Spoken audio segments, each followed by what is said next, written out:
on the screen the chart that I gave you a couple of weeks ago regarding the Ptolemies and the Seleucid dynasties in Daniel. I give that to you so you can follow as we pick up this historical account given by God to Daniel in a vision some 300 to 400 years before any of these events happened.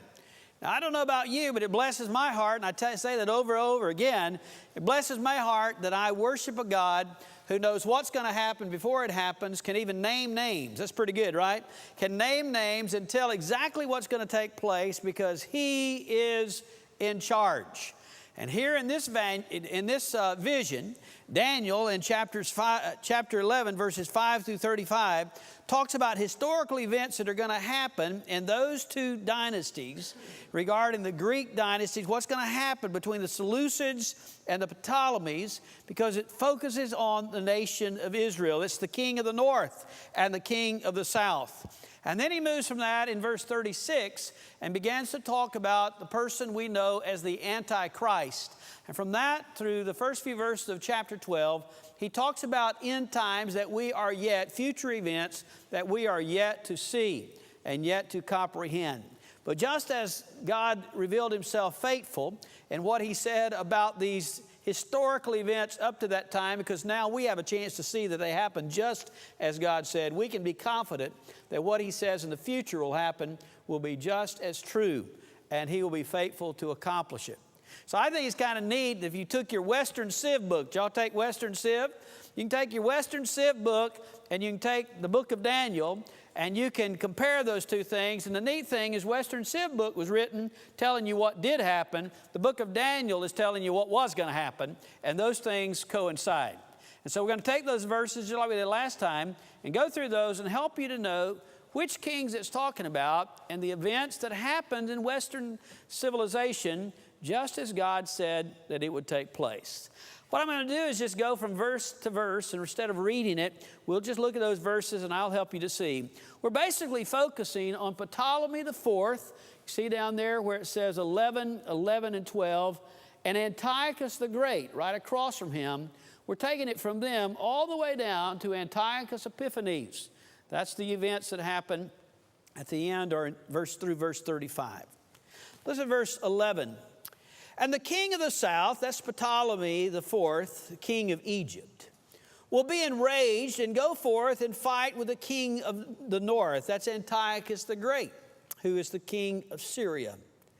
Then the latter will raise a great multitude, but that multitude will be given into the hands of the former. In other words, Antiochus the Great, he raises up a great army, a great multitude. Looks like they might be able to win the battle, but Ptolemy, the king, the Egyptian king, still is able to rule. He still is able to defeat Antiochus the Great. What happens next? Verse 12.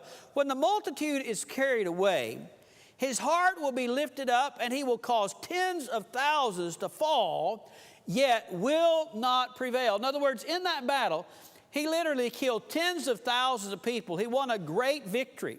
But when he comes back to Egypt, it didn't make a bit of difference in his life. Nothing prevailed.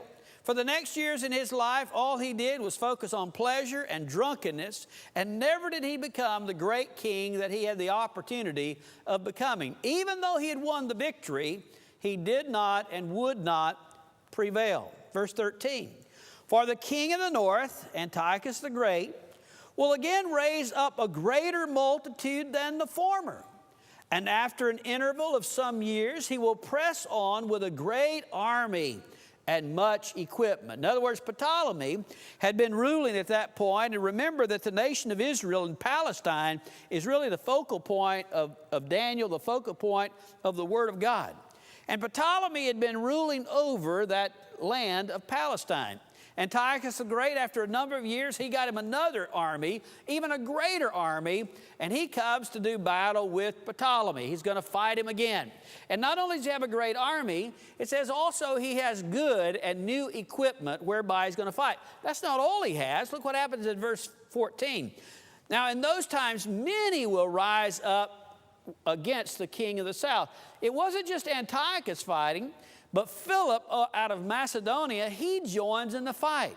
In other words, a lot of people didn't like Ptolemy. They didn't like the Egyptians. So when Antiochus is going to go do battle, Philip of Macedonia says, I will join forces with you. But that's not all. Look what happens in verse 14. Now, in those times, many will rise up against the king of the south. Listen, the violent ones among your people will also lift themselves up in order to fulfill the vision, but they will fall down. Now, what does that mean? Well, some of the Jews joined forces with Antiochus the Great as well, and with Philip. When they came to the land, these Jews decided, we're going to take sides. We're going to be with the king in the north, and we're going to do that and battle the king of the south. Now, why did they do that? In order that the vision might be fulfilled. What was the vision? The vision is the day when they would have freedom, the day when they would have independence, the day when they wouldn't be ruled either by the king of the north or the king of the south.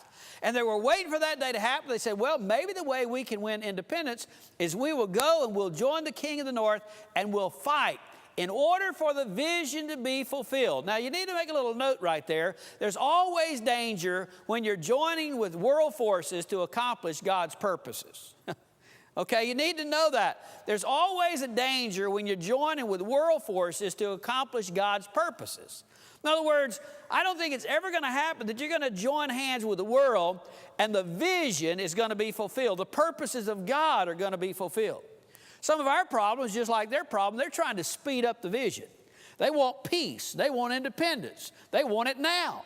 So they had a plan, and their plan was to join the king of the north, and they would get their independence, and the vision would be fulfilled instead of waiting on the plan of God. Did any of you ever get out of kilter with God's plan? You ever try to speed things up? I think I can speed it up a little bit. I think I can help it a little bit. Be careful when you're trying to help out God's plan. Be careful when you're trying to get the vision to be fulfilled. Rather, you're supposed to wait on God. Now, whenever these Jews joined with the king of the north, they thought that they would have independence, but they don't. Well, the king of the north does prevail. He does take over Palestine, but what happens next? Look at verse 15. Then the king of the north will come, cast up a siege mound, and capture a well-fortified city. And the forces of the south will not stand their ground, not even their choicest truth, for there will be no strength to make a stand. But he who comes against him will do as he pleases, and no one will be able to withstand him. Here it is, listen. He will also stay for a while in the beautiful land. What is the beautiful land? Palestine. The beautiful land is the land of God. It's the promised land. And the king of the north, after he wins the battle, and after the Jews join with him, thinking they're going to have independence, he comes, lays siege on Palestine, takes charge of Palestine, indwells Palestine, and notice how he does it. And it says in regard to it in verse 16, he will dwell or stay for a time in the beautiful land with what? With destruction in his hand. So their plan of speeding up the purposes of God, seeing the vision fulfilled, joining with the king of the north so that they'll be able to be independent and free sooner, backfires. And the king of the north certainly takes charge, and he certainly wins the victory, but he becomes more ruthless than Ptolemy.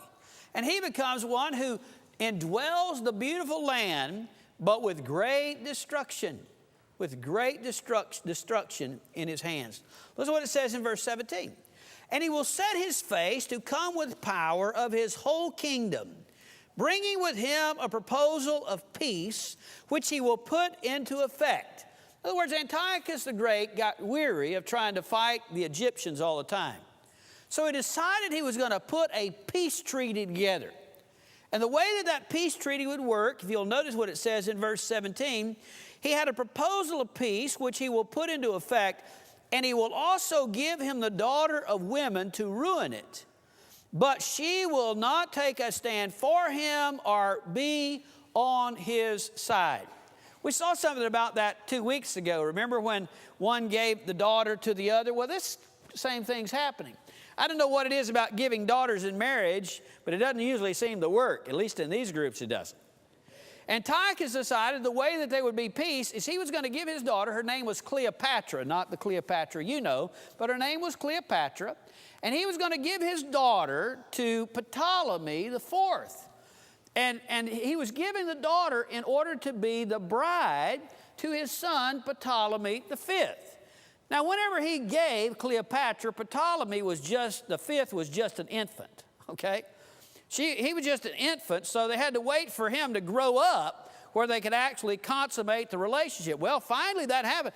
He grew up, and she became the bride of Ptolemy the Fifth, okay? Now, it tells you why he does it, though. Antiochus says he wants peace, but that's not really what he's wanting. He's sending his daughter. Look what it says there in verse 17. So he also gave him the daughter of women to ruin it. You know why he gave Cleopatra? Because he wanted Cleopatra to go in there and spy out for him what was happening in Egypt. He wanted her to be on his side and give him information so that he might know how to win. Well, whenever Ptolemy the Fifth finally gets to the age where they can get married, Cleopatra falls in love with him.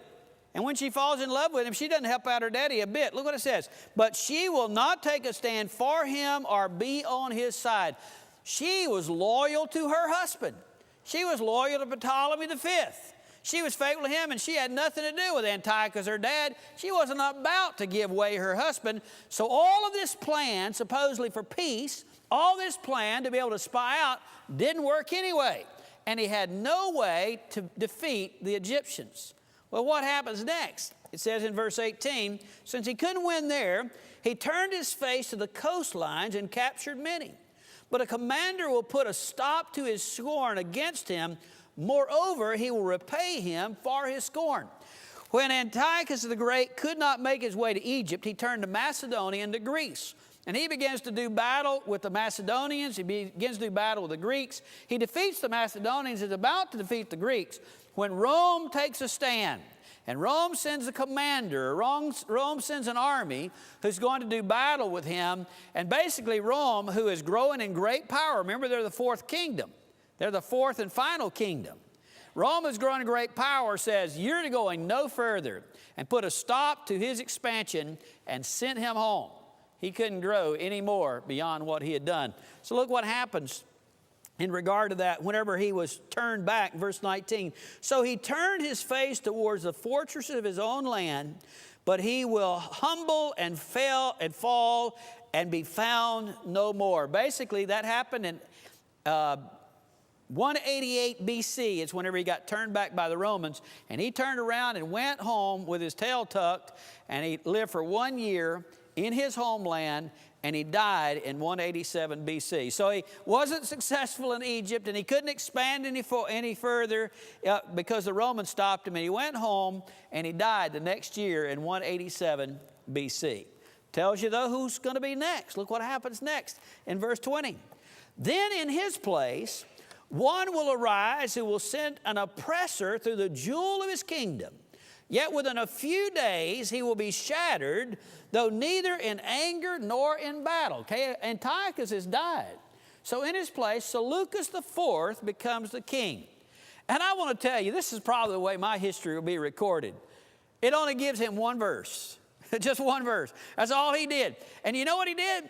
Listen, we Americans were like this. His one thing is he brought about taxation. That's what oppressor, when it says, that literally means to tax them. They had begun to owe Rome so much money that the only way that the kingdom of the north could exist is they had to tax. And it says they taxed the jewel of the land, that was Palestine. And they taxed and taxed and taxed in order to pay Rome back, in order to get Rome off of their backs. And finally, the way he died, there was no dramatic death about him at all. Look at verse 20, it says that he died, after days he shattered, though neither in anger nor in battle. He wasn't killed out on the military front. He wasn't killed. You know how he was killed? His treasurer, the treasurer, poisoned him. That's the way he died. I mean, you can't get the treasurer right. He poisoned him and killed him. No fanfare, nothing great that happened about his life or his death, just one verse. Look what happens next. Beginning in verse 21, all the way to 35, it's focusing on one man. His name is right down there, Antiochus IV, or Antiochus Epiphanes. Now, you might wonder, say, why would God in His Word give so much information, so much to Antiochus Epiphanes? I mean, he actually has more written about him individually than all the other kings combined. Why would God do that? For two reasons. One is because this man has such a dramatic negative effect on the land of Palestine. He cannot stand Jehovah God.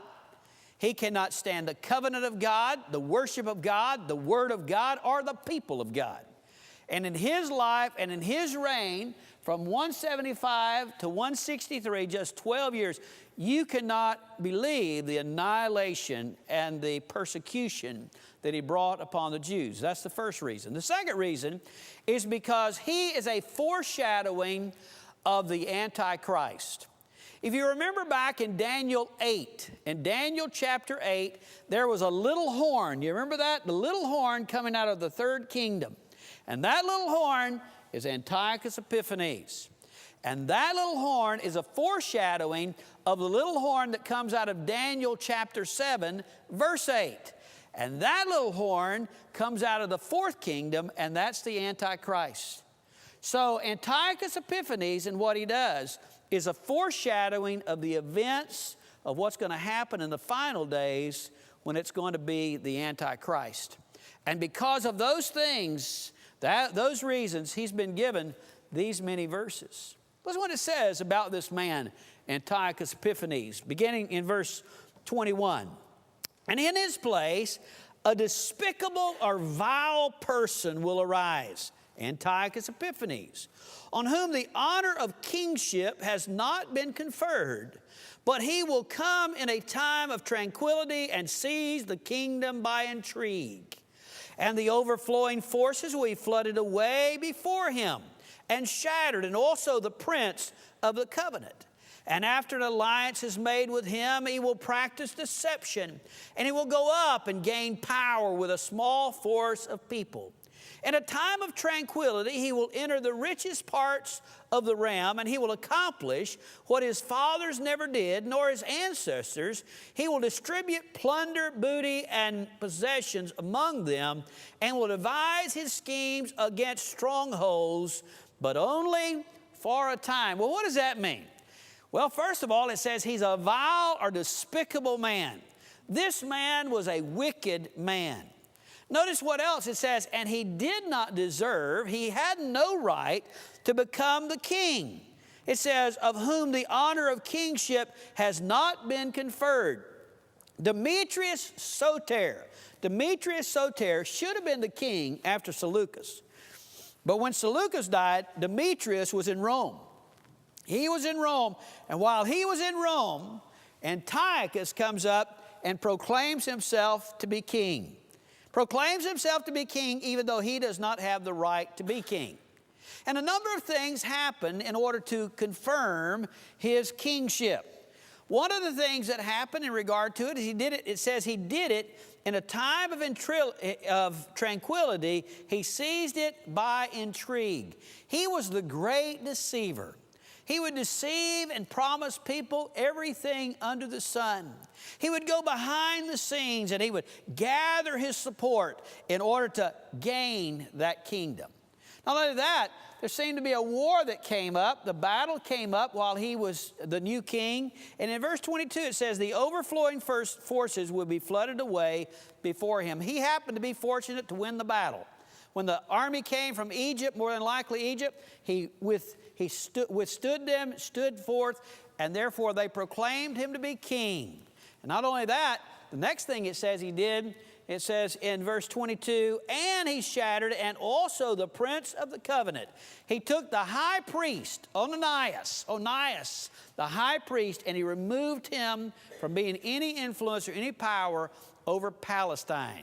That's the first thing he was doing to try to go against the people of God. Well, what else does he do? He'd be a good politician these days, because listen what happens he does in verse 35. And some of those who had insight will fall. Verse 23. And after an alliance is made with him, he will practice deception, and he will go up and gain power with a small force of people. He only took a small group of people, but man, they're very influential people who he used to rule his kingdom. Look at 24. In a time of tranquility, he entered the richest parts of the realm, and he accomplished what his fathers never did. Nor is it, he redistributed the plunder and booty. You know what he did? He shared the wealth. He redistributed wealth.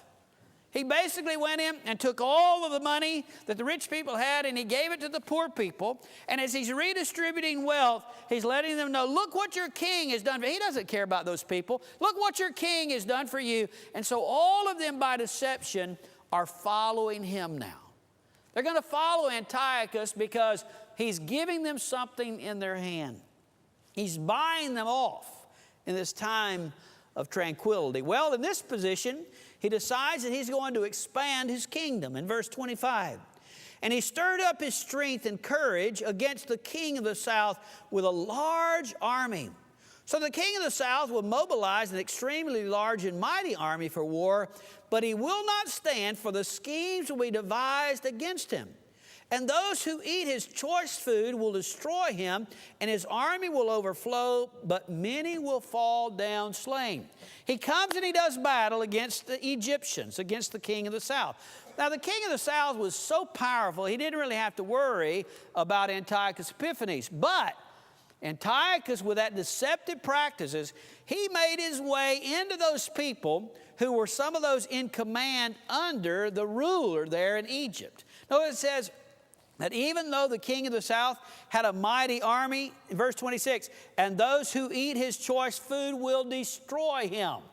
In other words, people who were in his inner circle, the king of the south, they were giving him over and giving all kinds of information to Antiochus Epiphanes, and his army will overflow, but many will fall down. In other words, even though he had this great army and should have easily won the battle, he wasn't winning the battle because of the deception of the people that were under the leadership under him that Antiochus had influenced.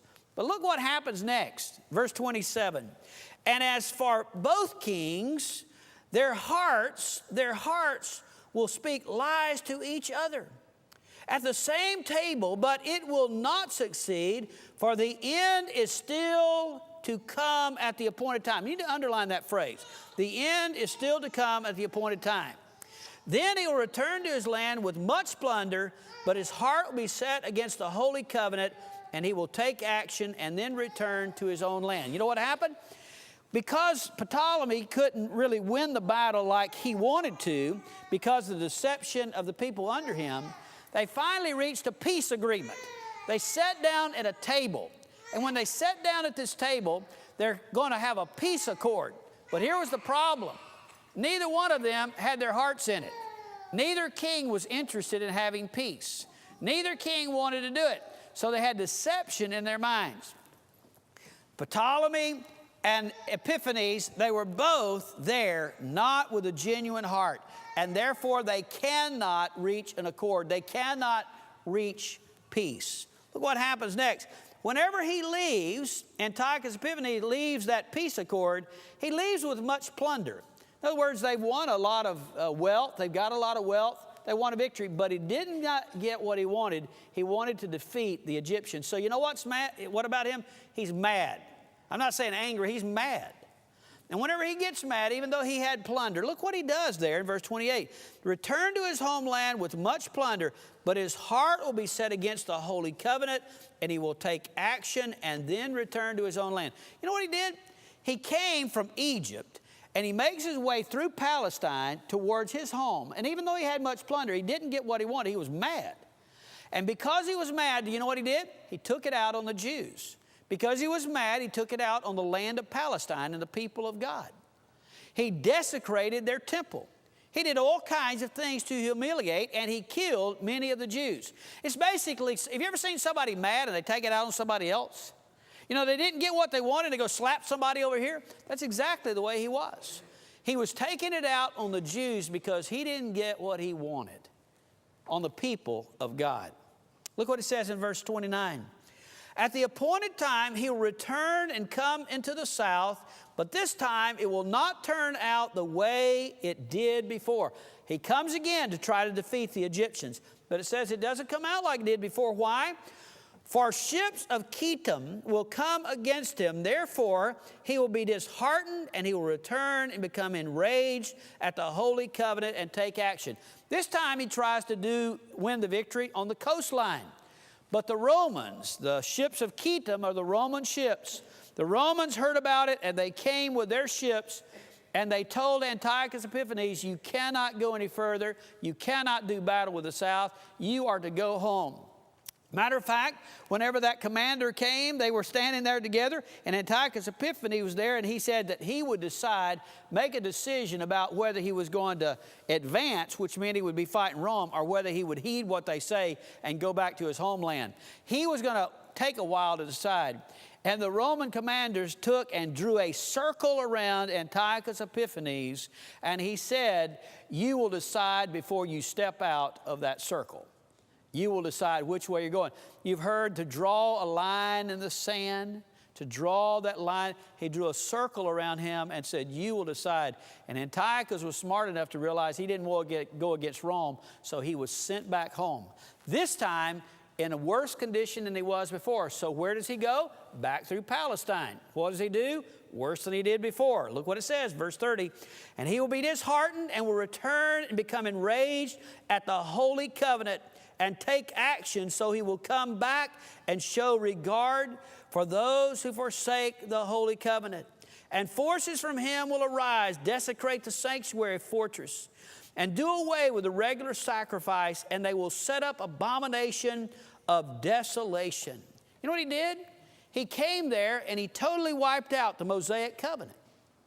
He forbid them to do any festivals or any sacrifices, shut down the daily sacrifice. And finally, on December the 16th of 167, it says he does the abomination of desolation. You know what he did? He set up a statue of Zeus upon the burnt altar, a statue of Zeus, and he sacrificed a hog, which is an unclean animal, on that altar of sacrifice. Then he took the blood of that hog and went and he painted the temple. And he forbid any of the Jews to offer any sacrifices to God, to their God, and the only ones who would be able to survive would be those who would sacrifice to Zeus. Look what else he did. Listen. 32, and by smooth words he would turn the godlessness, those who act wickedly, towards the covenant. But the people who know their God will display strength and take action. This is what Antiochus said. If you worship God, you can be blessed and you can live. If you worship Zeus, you can be blessed and live. But if you worship God, you will be killed. And right there, the Jews had to make a decision of whether or not they were going to be true to their covenant with God, or whether or not they were going to follow Zeus and do what Antiochus said in order to live. And notice what he said, the godlessness, those who were godless by the smoothness of his words, they acted wickedly towards the covenant. But thank God there were some who were faithful. But the people, verse 32, but the people who know their God will display strength and take action. Then notice what happens in 33. And those who have insight among the people will give understanding to the many. Yet they will fall by the sword and by flame, by captivity and by plunder for many days. Now when they fall, they will be granted a little help, and many will join with them in hypocrisy.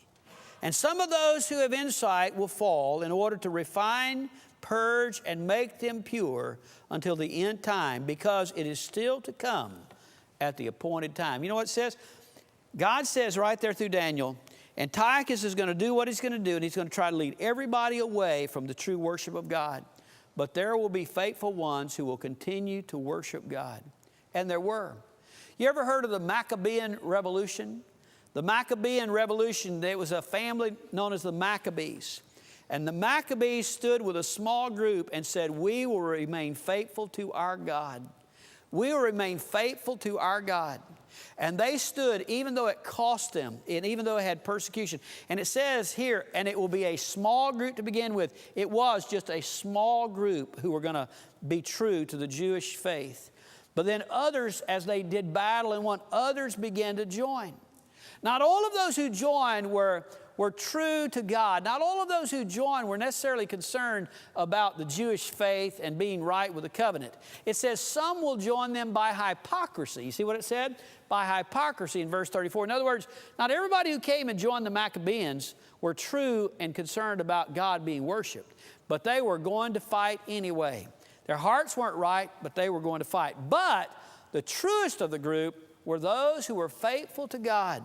And it says, and some have, verse 35, and some have insight will fall in order to refine, purge, and make them pure until the end. That time was a time of purging.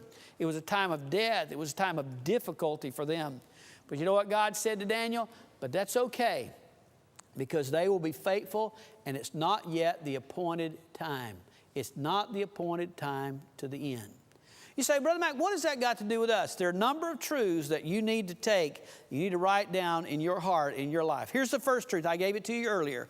One is this, that whenever you are waiting for God to bring about the vision, purpose, don't join forces with the world. Wait on God.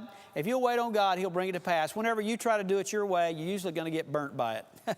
And usually it's not going to come out the way you want to, especially when you're looking for the world to help you do that. What you think the world's going to do for you, the world's going to take back. You understand? You need to get that in your heart and your mind. Second thing is this. Have you ever noticed that whenever somebody wants to beat up on somebody in the world, it's always God's people? I mean, Antiochus Epiphanes the Great, he comes and beats up on them. Antiochus Epiphanes, he comes and beats up on them. And that day, the people of God were the Israelites, and they've gotten beat up on throughout the ages. But don't discount the fact that also Christians get beat up on. I'm not trying to have a martyr syndrome, but the truth of the matter is that Christians get it. You ever figured out, I wonder, why is it that the people of God always are the ones that get picked on and beat up on? When they've had a bad day, somebody wants to pick on the people of God and try to desecrate them. Why is that? Because who's in charge? Who's in charge? Satan's in charge. It's not an accident. Satan is using anybody and everybody to try to attack the ones that are precious to God. That are precious to God. I don't know about you in your life. I read the paper a lot, and I see a lot of things. Isn't it amazing to me that anybody in the world, anybody in America can do just about whatever they want to, and it's okay unless a Christian does it? I don't know about you, but I get tired of that. You know, if everybody else can do whatever they want to, a Christian does it, got to stop that. Christians do it. Can't put that up because a Christian did it. Now, why is that?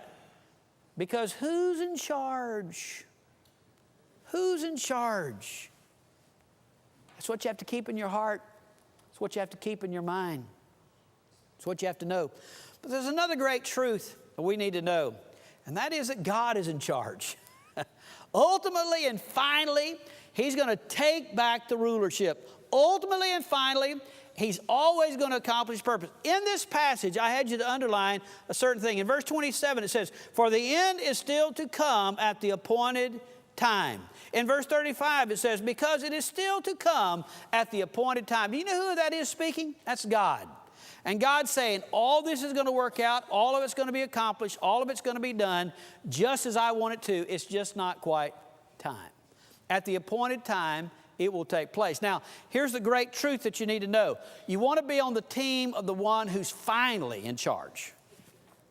Amen? You want to be on the team of the one who's finally in charge. Not the one who thinks he's in charge. Not the one who's ruling and reigning this world right now. Because he's going to be put in a pit. And he's going to be in hellfire and brimstone forever and ever. I want to be with the one who's ultimately in charge. And we have to know that God Almighty is ultimately in charge. And nothing surprises Him. He has a plan, and He works that plan. I don't know it. You don't know it, because He doesn't ask us for our advice. But what He does do is He asks us for our faith, to trust on Him and to trust in Him and to wait for Him. And finally, ultimately, one day, He will be in charge. And all things will be made right.